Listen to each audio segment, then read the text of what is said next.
Sa Amerika, tampok sa isang dokumentaryo ang mga kwento ng pang-aabuso sa maraming kababaihan sa buong mundo. Ito ang Honor Diaries, isang dokumentaryong binuo sa pagtutulungan ng 30 samahang nagtataguyod sa karapatan ng mga kababaihan.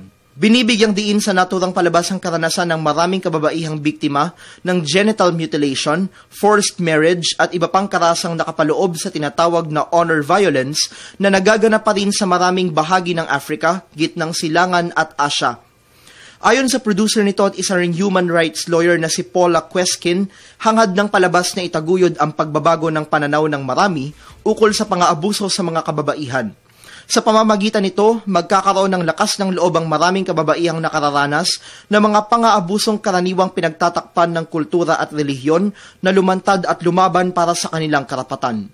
Hangad ni Queskin na maipalabas ang dokumentaryo na iba't ibang wika, gaya ng Arabic, Farsi at Urdu para sa mas malawak na pagpapalaganap ng advokasiyang nakapaloob dito. Para sa Telebisyon ng Bayan, Benj Bondo.